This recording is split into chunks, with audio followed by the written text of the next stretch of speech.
हमारे मस्त वाले एक्टर के रोमांटिक ड्रामा के सेकंड यानी के लास्ट पार्ट में आप सबका वेलकम है। तो इस पार्ट की स्टार्टिंग में हम लोग देखते हैं कि तियान के बुलाने पर एनी उससे मिलने के लिए जाती है तो कार में भाई साहब का रोमांस स्टार्ट हो जाता है।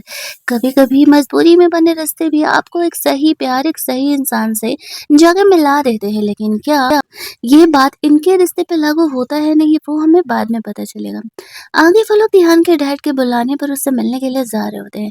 तियान की आंटी उन्हें वार्न करती है उसके डैड बहुत ही गुस्सा है और भी गुस्सा दिलाने वाला काम ना करने। अंदर जाने पर तियान के डैड एनी को नाइफ देते हुए कहते हैं कि लो तुम इस पर अटैक करो। अब एनी भी शौक हो जाती है उसके डैड क्या कह रहे हैं, और तियान बिल्कुल सीधा साधा अपने मॉम डैड का बात मानने वाला बच्चा बन करके खुद को अनड्रेस करने लगता है ताकि एनी उस पर अटैक कर सके। एनी को समझ नहीं आ रहा था कि तियान के डैड को हुआ क्या, और जबरदस्ती उसे तियान को अटैक करने के लिए बोल रहे होते हैं, लेकिन एनी यहाँ पर तियान को हर्ट नहीं कर पाती है। तियान के फादर तियान को वहाँ से बाहर जाने के लिए कहते हैं। फिर वो एनी को कह रहे थे कि तुम्हें पता है कि हमारे घर में लोग डिवोर्स नहीं लेते हैं, ये नियम ही नहीं है। फिर भी तुमने तियान को लेकर के कल डिवोर्स फाइल किया, ऊपर से उसकी एक्स गर्लफ्रेंड के साथ तियान का फोटो तुम ही ने इंटरनेट पर डलवाई, ये सब मुझे पता है। लेकिन फिर भी मैं तुम्हें जाने दे रहा हूँ क्योंकि ये तुम्हारी पहली गलती है। दोबारा इस तरीके से कभी डिवोर्स के बारे में नहीं सोचना, तुम दोनों में से कोई एक मरेगा तो ही जाकर के ये रिश्ता खत्म होने वाला है। एली को भी तियान के फादर यहाँ पर थोड़ा बहुत पनिश करते हैं क्योंकि इस तरीके से ऑब्वियस सी बात है कि एनी की गलती बड़ी थी।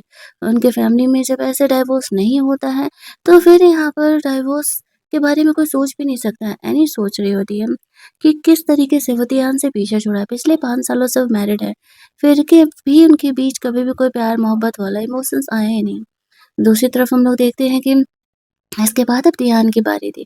उसके फादर तो तियान को पिटाई लगाने वाले थे, ये बात उसे पता था। थोड़ी देर बाद जब तियान बाहर आता है तो उसके फादर उन दोनों को बाहर गार्डन क्लीन करने के लिए बोलते हैं। ये उनका एक्चुअल पनिशमेंट था। ध्यान का नज़र यहाँ पर जाता है कि एक्चुअल में एनी को इस तरीके से कमर पर चोट लगा है जो कि उसके फादर ने उसकी पिटाई की थी जब एनी घर गई थी। तो ये देखते हुए वो डॉक्टर को कॉल कर देता है और एनी को यहाँ पर चेकअप करने के लिए आने के लिए बोलता है। एनी को ये बात पता नहीं था, कहीं ना कहीं ध्यान एक्चुअल में एनी का फिक्र करता था, लेकिन उनके शादी जिस रीजन से हुई थी और इनके बीच कभी वो एक नॉर्मल कपल वाला सिचुएशन आया ही नहीं। जो आंटी थी वो कह रही थी कि डॉक्टर को उसने इसलिए बुलाया है ताकि यहाँ पर वो चेक कर सके कि एनी दोबारा प्रेग्नेंट हो पाएगी या नहीं। वो कहता है कि नहीं, एक्चुअल में मैंने एनी के चोट को यहाँ पर चेक करने के लिए बुलाया है। खुद ध्यान भी अर्जेंट था, खुद ध्यान भी इंजर्ड था, लेकिन फिर भी उसे एनी की फिक्र थी। एनी अपना गार्डन क्लीन कर रही होती है तभी वहां पर ध्यान आता है। वो कहता है कि तुम छोड़ दो, मैं बाकी क्लीन कर लूंगा। ये सब कुछ यहाँ पर चल ही रहा होता है कि तभी वहाँ पर तियान का जो फ्रेंड था यान उसे कॉल करता है। यान एक्चुअल में एनी को जानता था कि वो उसके सिस्टर इन लॉ है। यान और तियान दोनों ही मिंग को पसंद किया करते थे जो कि तियान की एक्स गर्लफ्रेंड है, लेकिन अब वो जानबूझ करके एनी के पीछे पड़ा हुआ था सिर्फ और सिर्फ तियान को जेलस फील कराने के लिए। वैसे तो यान ने यहाँ पर एनी को काम से रिलेटेड ही फ़ोन किया था, लेकिन तियान को यहाँ पर जेलस होने लगते हैं कि ये बंदा अभी तुमसे कनेक्टेड क्यों है? एनी कहती कि मेरा पर्सनल मैटर है और हम दोनों के बीच का यही डील था। हम दोनों अपने पर्सनल लाइफ में अपने-अपने पर्सनल लाइफ लाइफ वो फिर वहाँ पर फ़ोन कट कर देती है। बेचारे तियान भाई साहब फुल ऑन जेलस मोड में थे, लेकिन एनी उसकी जेलसी को समझ नहीं पाती है। उसे ऐसा लगता है कि शायद वो ओवर रिएक्ट कर रहा है।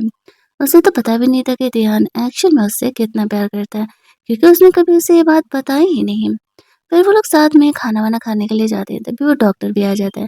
एनी को लगने लगता है कि पिछली बार की तरह उसका प्रेगनेंसी का चेकअप कराने के लिए डॉक्टर आया हुआ है। वो कहने लगती है कि मॉम डैड हम दोनों ने अभी डिसाइड नहीं किया है दोबारा बेबी करने के लिए, देखेंगे आगे क्या करना है। तभी वहाँ पे धियान का कहना था कि डॉक्टर यहाँ पर उसे नॉर्मल चेकअप करने के लिए आया हुआ है। एनी याद करती है कि एक बार शादी के बाद वो प्रेग्नेंट हुई थी, लेकिन फिर बेबी एबॉर्ट हो चुका था। उसके बाद काफ़ी कॉम्प्लिकेशंस आ चुके थे, जिस वजह से कि एनी दोबारा प्रेग्नेंट नहीं हो पा रही होती है।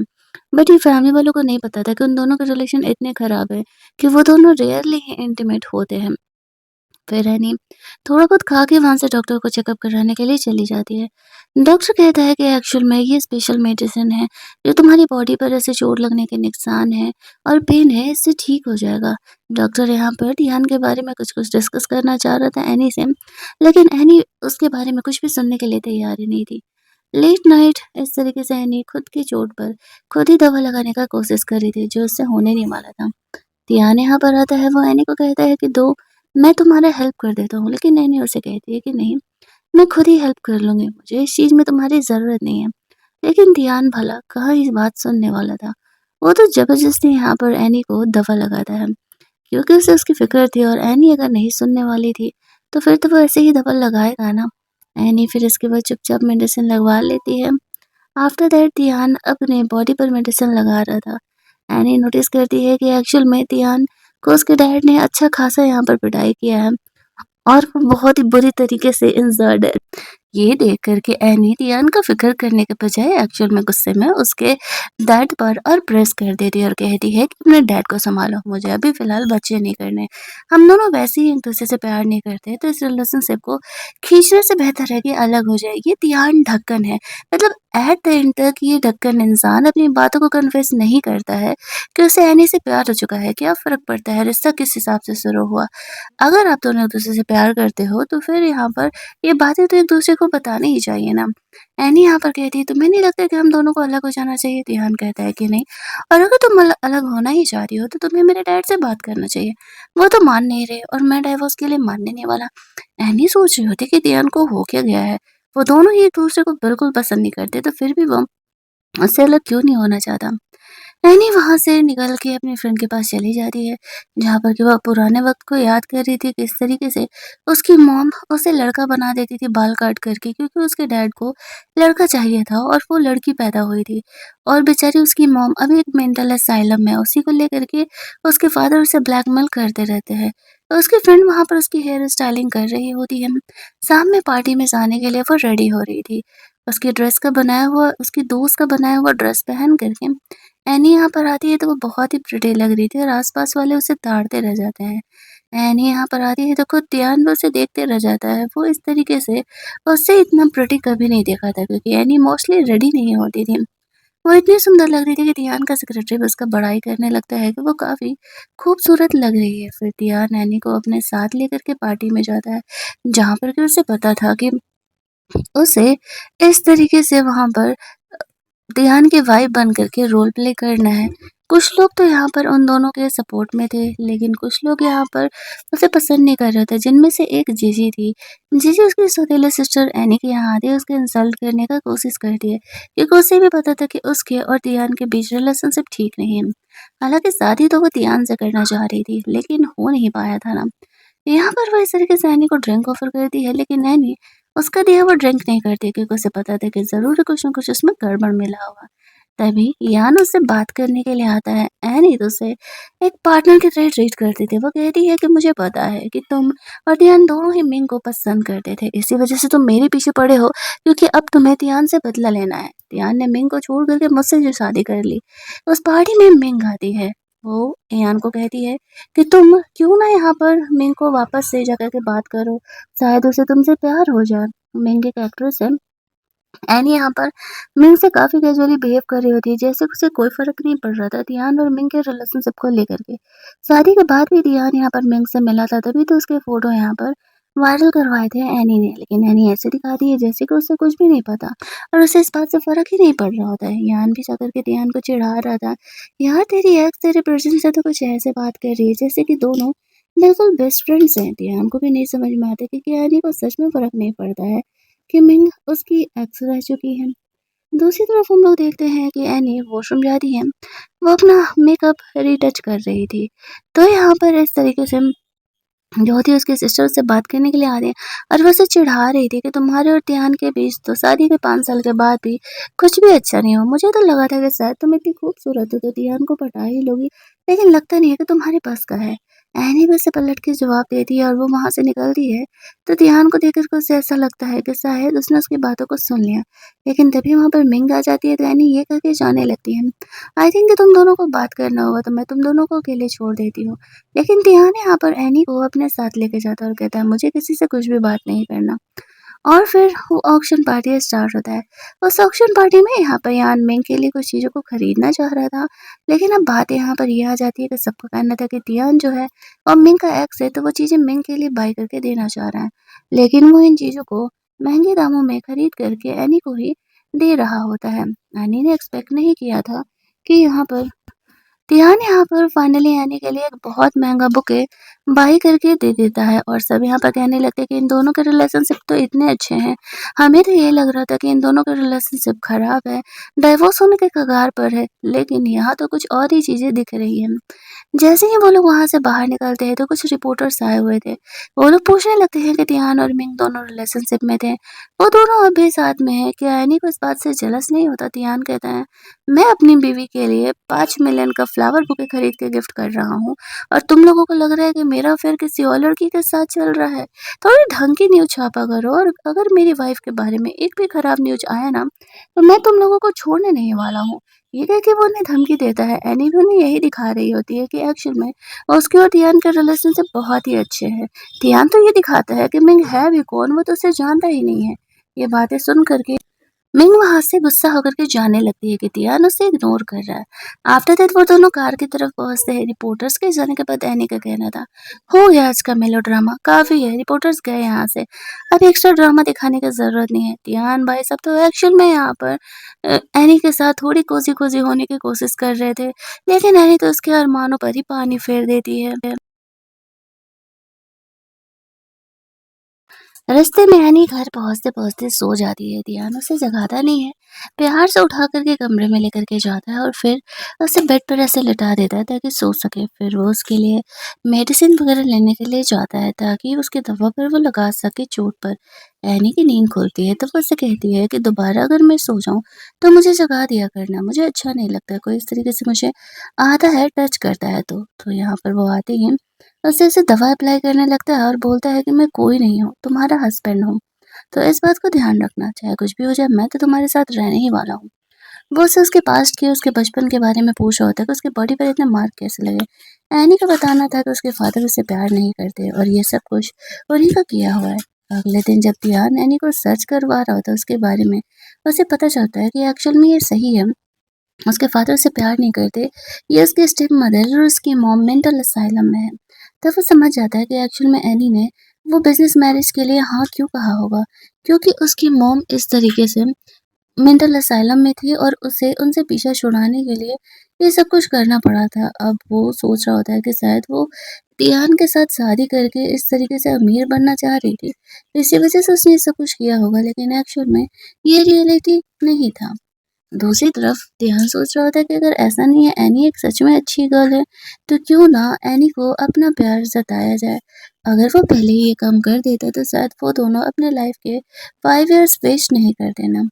दूसरी तरफ ध्यान को मिलने के लिए एनी की सौतेली सिस्टर जीजी बुलाती है। अब वो जाती है जब उससे मिलने के लिए, तो वो जानबूझ कर के इस तरीके से उसके साथ फ्लर्ट कर रही होती है और कहती है कि मैं तो एनी से बेहतर ही हूँ। वो तो हमारे घर की अपनी बेटी भी नहीं है, तो क्यों ना तुम मुझसे ट्राई करो। यहाँ पर यहाँ आया हुआ था और यहाँ ने इस तरीके से जानबूझ करके उसे फोटोज क्लिक करके यहाँ पर भेज देता है तियान एनी को और कह रहा होता है कि एक्चुअल में देखो तुम्हारा हस्बैंड इस तरीके से तुम्हें फ्लर्ट कर रहा है।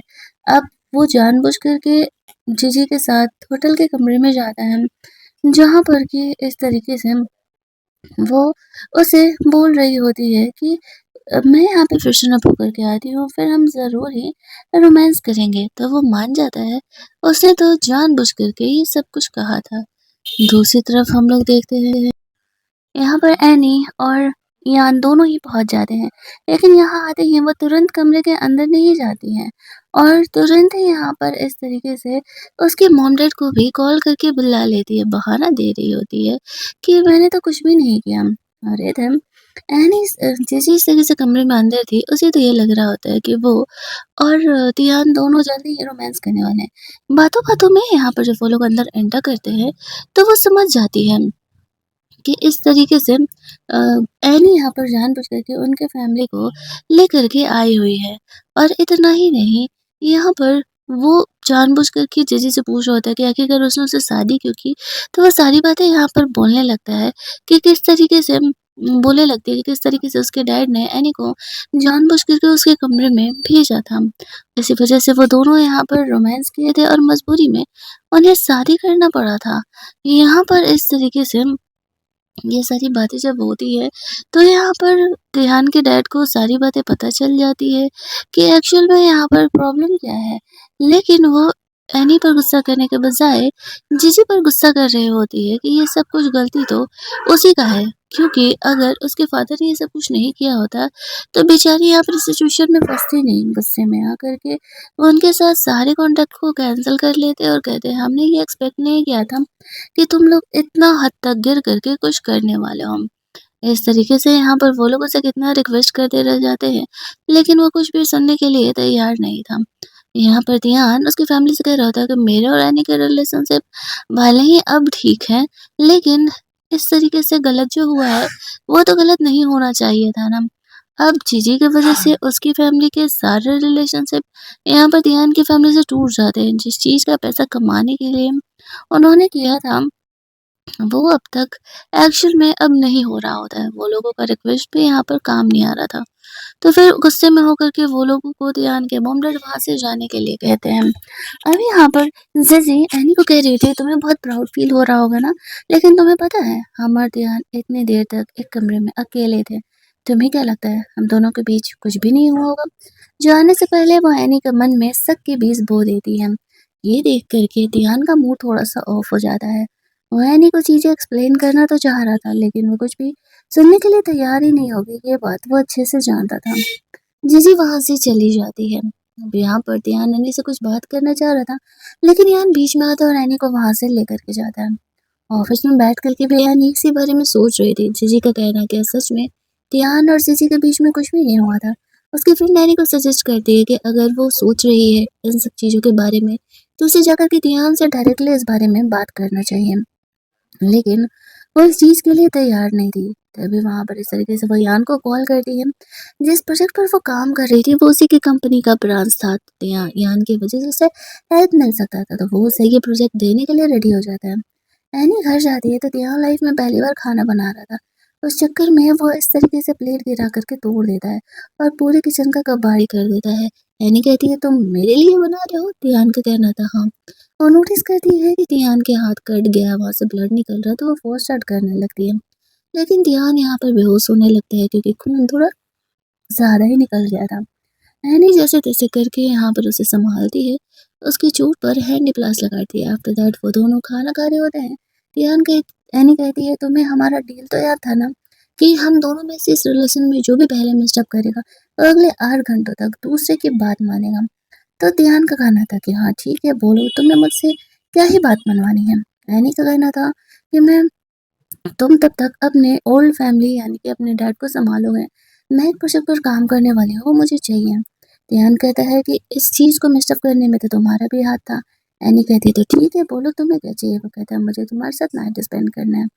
एनी यहाँ पर उसे रोक रही होती है। वो कहती है कि जो दूसरे को टच करते हैं, मैं उन्हें वापस नहीं टच करती। मुझे माइज़ोफोबिया है, जैसे तुम्हें था ना? ध्यान उसे कहता है, ना तो मैंने जीजी को टच किया और ना ही जीजी ने मुझे। भरोसा नहीं है तो तुम मुझे देख सकती हो। लेकिन एनी उठ के कमरे में चली जाती है। इधर यहाँ ध्यान को जेलस फील कराने के लिए जानबूझ करके एक दूसरा फ्लावर बुके अपने आईडी पर डालते हुए ये लिखता है कि एनी ने उसे फ्लावर बुके गिफ्ट किया। अगली मॉर्निंग जब सो कर के जगती है तो देखती है ध्यान उसके कमरे में उसके बेड पर सो रहा है। उसे समझ नहीं आता है कि ध्यान उसके कमरे में उसके बेड पर क्या कर रहा है, और ध्यान को जग करके बोलती है, चलो तुम्हारे फादर से मिलने जाने का वक्त हो चुका है। ध्यान को ऐसा लग रहा था कि मानो एनी कहीं बेड पर उसे नींद आ रही थी, इसी वजह से वो वहाँ सो रहा था। और इस तरीके से एनी को उसे जगाना बिल्कुल भी अच्छा नहीं लगता है। वो तो कुछ और देर वहीं सोना चाहता था, बट वो जबरदस्ती उसे उठा के वहाँ से लेकर के जाती है। वॉशरूम में जब वो था तो उसे उसके डॉक्टर का मैसेज आता है कि तुम थेरेपी के लिए कब आ रहे हो दोबारा। ध्यान उसे रिप्लाई दे देता है, कुछ दिनों बाद आऊंगा। फिर वो दोनों इस तरीके से ध्यान के फादर से मिलने के लिए जाते हैं। यहाँ पर एनी को नहीं एक्सपेक्टेशन था कि उसके फादर उसे इस प्रोजेक्ट पर काम करने के लिए बोलने वाले हैं। लेकिन यहाँ पर जब वो उससे पूछती है तो उसके फादर अलाउ कर देते हैं और कहते हैं कि ठीक है, तुम एंटरटेनमेंट इंडस्ट्री में काम करने के लिए जा सकती हो। वो एक मेकअप आर्टिस्ट थी, लेकिन उसका कहना था कि तुम्हें टियान का आइडेंटिटी लेके जाना होगा, यानी कि तुम टियान की वाइफ बन के जाने वाली हो। एनी सोचती है बट मैं खुद के दम पर कुछ करना चाहती हूँ और टियान की वाइफ बन के जाना उसके लिए प्रॉब्लम ही क्रिएट करेगा। बट वो कुछ कह नहीं सकती थी। आज रात वो लोग टियान के घर पे रुके थे तो उन दोनों को साथ में ही कमरे शेयर करने पड़ते हैं।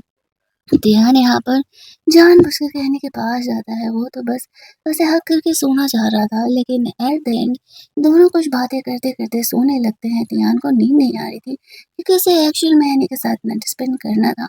अब एनी लीगल वाइफ थी तो वो भी उसे मना नहीं कर सक रही थी।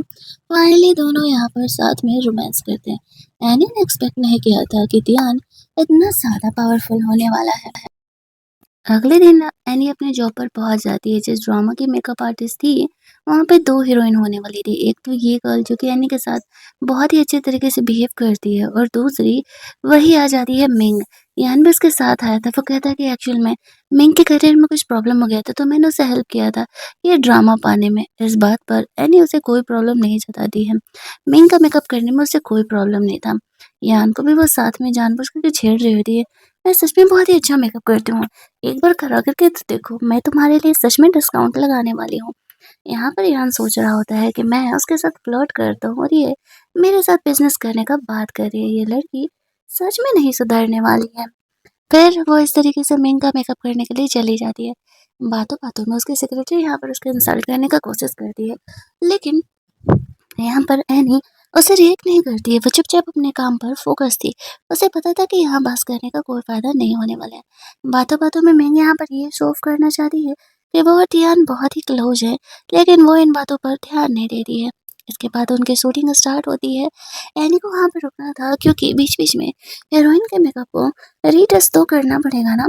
यहाँ पर मिंग जानबूझ कर के इस तरीके से अपना शूट जल्दी कंप्लीट नहीं कर रही होती है और बार-बार यहाँ पर एनी को उसका मेकअप रीटच करना पड़ता है। ये सब कुछ यहाँ चल ही रहा होता है कि तभी उनके शूटिंग प्लेस पर टियान आ जाता है। एनी सोचती है कि अभी पहले का मैटर ठीक नहीं हुआ है और ये यहाँ पर मिंग से मिलने के लिए शूटिंग प्लेस पर आ रहा है। ये लड़के से बिल्कुल भी कंट्रोल नहीं होता है। सब यहाँ पर आपस में बात करने लगते हैं कि इस तरीके से ज़रूर है वो मिंग से मिलने के लिए आया होगा। मिंग उसकी एक्स गर्लफ्रेंड है, लेकिन जो अच्छी वाली हीरोइन थी उसका कहना था क्या फ़र्क पड़ता है, तो एक्स ही ना, एनी अब उसकी रियल वाइफ है। मुझे तो लगता है कि वो एनी से मिलने के लिए आया हुआ है। एनी ने तो एक्सपेक्ट नहीं किया था कि टियान उससे मिलने के लिए आया हुआ है। इसी वजह से वो इग्नोर करके अपना सामान पैक करके वहाँ से जा रही होती है। मिंग की असिस्टेंट यहाँ पर टियान को कह रही होती है कि मिंग उधर है, चल के मिलने निकले, लेकिन वो मिंग को छोड़ करके एनी के पास जाने लगता है। एनी सोच रही होती है कि वो यहाँ क्या कर रहा है, तो तभी यहाँ पर हम लोग देखते हैं कि मिंग ड्रामा करने लगती है कि उसके फेस पर कुछ रिएक्ट कर रहा है। उसके असिस्टेंट यहाँ पर कहने लगते हैं कि अब तक तो सब कुछ सही चल रहा था। यहाँ पर एनी ने मिंग का मेकअप किया, इसी वजह से उसे एलर्जी हो गया। मिंग उसकी एक्स थी और अभी उसका हस्बैंड उसे सपोर्ट करता है। इस बात से जेलस होकर के ऐसा यहाँ पर उसने किया होगा। जितने भी वहाँ पर सारे लोग थे वो भी इस बातों पर ट्रस्ट करने लगते हैं। लेकिन यहाँ पर टियान को लग रहा होता है कि वो जानता था कि वो ऐसा नहीं करने वाली है। तो वो इस बात को चुल पकड़ के बैठ जाता है और कहता है कि अच्छा, मतलब तुम लोगों को लग रहा है कि ऐसा काम मैंने नहीं किया है, तो ठीक है, यहाँ पर और भी जगह तो कैमरास लगे होते हैं ना, हम उनके थ्रू पता लगा लेते हैं कि एक्चुअल में क्या हुआ है यहाँ पर। अब इस बात के लिए मिंग यहाँ पर थोड़ा-सा मना करने लगती है क्योंकि उसी ने अपने सेक्रेटरी को एक्चुअल में इन चीज़ों को चेंज करने के लिए बोला था।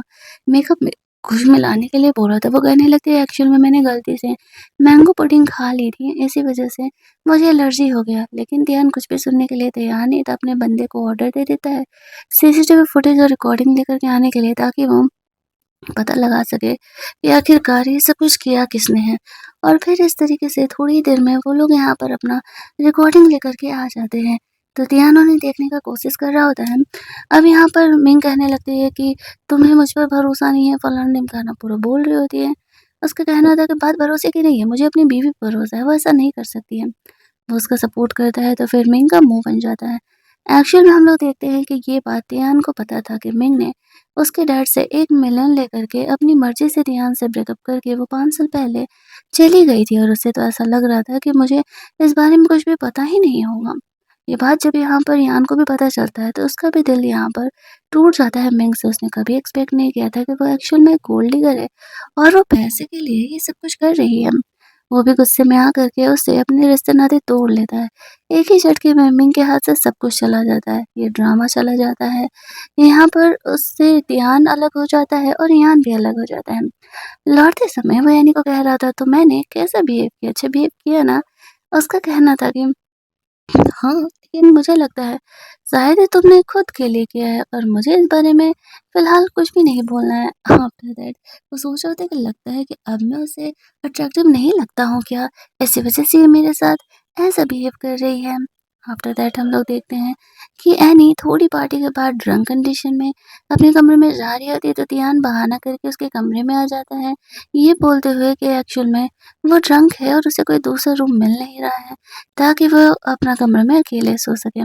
बहाना दे कर के यहाँ पर एनी जब सोने के लिए आती है तो वो चुपचाप उसके बगल में खिसक लेता है और यहाँ पर एनी को ज़्यादा ही यहाँ पर रोमांस करने के मूड में थी, तो वो पहली बार खुद ही आगे आकर के तियान के साथ रोमांस कर रही होती है। तियान भला कहाँ ही रुकने वाला था। उसे कहती है, "मुझे लगता है कि तुम्हारे बिहेवियर थोड़ा बदला-बदला सा है।" फ्लैशबैक में वो याद करता है कि डॉक्टर उसे कह रही थी कि लगता है कि तुम्हें कोई इंसान मिल गया जिस पे कि तुम ट्रस्ट कर सकते हो, भरोसा कर सकते हो। इसी वज़ह से तुम्हें आजकल अच्छी नींद आ रही है। वो समझ चुका था कि वो कोई और नहीं, एनी है और ऊपर से वो ये भी तो जानता था कि एनी गोल्ड डिगर नहीं है। इसी वज़ह से वो एनी को किसी हालत में छोड़ना नहीं चाह रहा था। दूसरी तरफ हम लोग देखते हैं कि उसे ये भी तो पता चला था कि वो अपनी मॉम को सेव करने के लिए ऐसा किया था। तो इसी वज़ह से वो एनी पर कुछ ज़्यादा ही भरोसा करने लगता है। लेकिन उसको अपनी मॉम से मिलने के लिए नर्सिंग होम में जाना था, तो तियान भी उसके साथ जाने का डिसाइड करता है। वो दोनों जब वहाँ पर पहुँचते हैं तो देखते हैं कि उसकी मॉम पागलों की तरह बिहेव कर रही है और वो खुद को हर्ट करने के लिए इस तरीके से छत के कॉर्नर पर है। एनी और डॉक्टर नर्सेज वहाँ मिल कर के उसे सँभालते हैं, उसे रोकते हैं। इस चक्कर में यहाँ पर तियान भी इंसर्ट हो जाता है क्योंकि एनी के मॉम ने अनजाने में तियान पर अटैक कर दिया था, जिस वजह से कि वो इंसर्ट हो गया था। उसकी मॉम को अंदर लेके जाया जाता है। यहाँ पर पता करने पर एनी को पता चलता है कि एक्चुअल में एनी के स्टेप मदर उनसे मिलने के लिए आए हुए थे। उन्होंने ज़रूर ही एनी के मॉम को कुछ उल्टा-सीधा बोला होगा जिस वजह से वो वापस से इस तरीके से बिहेवियर करने लगे। एनी इस बात से बहुत ही ज़्यादा गुस्सा आ जाती है कि वो लोग सुधरने वाले नहीं है, उसने कुछ भी डिमांड नहीं किया था। वो बस अपनी मॉम के साथ हैप्पीली एवर आफ्टर रहना चाह रही थी। वो दोनों जब वहाँ से लौट रहे होते तो एनी यहाँ पर थोड़ी सैड थी। तो यहाँ पर इस तरीके से ध्यान उसका हेल्प करने के लिए उसके डैड के बारे में कुछ-कुछ चीज़ें ला कर के देता है जिससे कि उसे अच्छा खासा पनिशमेंट मिल सकता था। एनी ने भी कोशिश किया था बट वो इन प्रूफ को जमा नहीं कर पाई थी। इन दोनों के बीच रिलेशन इन चीज़ों की वज़ह से काफ़ी सुधर जाते। वो दोनों ही यहाँ पर रैनी के घर पहुँचते हैं, जहाँ पर कि दियान के पावर की वजह से उसके डैड को चुप ही रहना पड़ता है। दियान और रैनी दोनों यहाँ पर उसके डैड को धमकी देते हुए उसकी कंपनी के सारे शेयर्स जो कि एक्चुअल में एनी के हुआ करते थे, एनी के मॉम के, वो वापस लौटाने के लिए कहती है और ये घर भी खाली करने के लिए कहती है। अदरवाइज़ ये प्रूफ़ कि उन्होंने ही उसकी मॉम को ऐसे पागल बनाया है, धोखा दिया है 100 लोग और कंपनी में वो क्या फ्रॉड करे, वो सब कुछ उन्हें बता देंगे। तो मजबूरी में उसके डैड को उन पेपर्स पर साइन करना पड़ता। अब उनकी फैमिली तो बैंकरप्ट हो चुकी थी। वो सारी कंपनी अब एनी की हो गई थी। तियान वापस से डॉक्टर को चेकअप कराने के लिए जाता है। एनी को डाउट था कि वो कहाँ जा रहा है, वो उसे फ़ॉलो करती है। तो उसका सेक्रेटरी उसे बताता है कि एक्चुअल में जिस टाइम एनी का बेबी अबॉर्ट हुआ था उस एक्सीडेंट में तो धियान बेबी को नहीं बचा पाया था तो वो खुद को ही ज़िम्मेदार मान रहा था। इस वज़ह से वो मेंटली थोड़ा अनस्टेबल हो गया था और उसे नींद वग़ैरह भी नहीं आता था। लेकिन फिर एनी के साथ रहते-रहते उसे नींद आना स्टार्ट हुआ और वो पहले से काफ़ी बेहतर फ़ील करता था। एनी समझ जाती है कि धियान एक्चुअल में उससे प्यार करता है। सारी बातें जानने के बाद वो धियान के उस डॉक्टर वाले कमरे में सीधे एंटर कर जाता है। जिसे देखते ही धियान थोड़ा शॉक हो जाता है। एनी कहती है मुझे सब कुछ पता है। तियान दौड़ के उसे हग कर लेता है। फाइनली इस कहानी की भी एक हैप्पी एंडिंग होती है। ये दोनों भले ही एक अरेंज्ड मैरिज की वजह से जुड़े थे, लेकिन दोनों एक-दूसरे से बहुत ही प्यार करते थे। एनी भी तियान से प्यार करने लगी थी उसके साथ रहने की वजह से, लेकिन तियान ने कभी अपना प्यार शो नहीं किया था। इसी वजह से उसने भी कभी अपना प्यार दिखाया नहीं था। एंड में रियान ये एक्सेप्ट करता है कि एक्चुअल में मुझे तो तुम उसी रात पसंद आ गई थी जिस रात तुम मेरे कमरे में आई थी।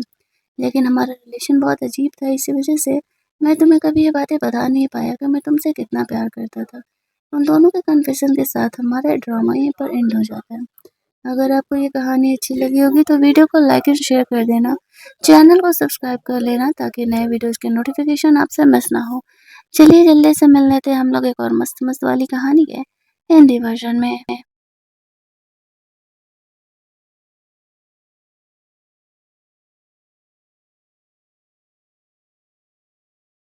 हमारे मस्त वाले एक्टर के रोमांटिक ड्रामा के सेकंड यानी कि लास्ट पार्ट में आप सबका वेलकम है। तो इस पार्ट के स्टार्टिंग में हम लोग देखते हैं कि तियान के बुलाने पर एनी उससे मिलने के लिए जाती है तो कार में भाई साहब का रोमांस स्टार्ट हो जाता है। कभी कभी मजबूरी में बने रिश्ते भी आपको एक सही प्यार एक सही इंसान से जगह मिला देते हैं, लेकिन क्या ये बात इनके रिश्ते पे लागू होता है नहीं वो हमें बाद में पता चलेगा। आगे वो लोग तिहान के डैड के बुलाने पर उससे मिलने के लिए जा रहे होते हैं। तियान की आंटी उन्हें वार्न करती है उसके डैड बहुत ही गुस्सा है और भी गुस्सा दिलाने वाला काम ना करने। अंदर जाने पर तियान के डैड एनी को नाइफ देते हुए कहते हैं कि लो तुम इस पर अटैक करो। अब एनी भी शौक हो जाती है उसके डैड क्या कह रहे हैं और तियान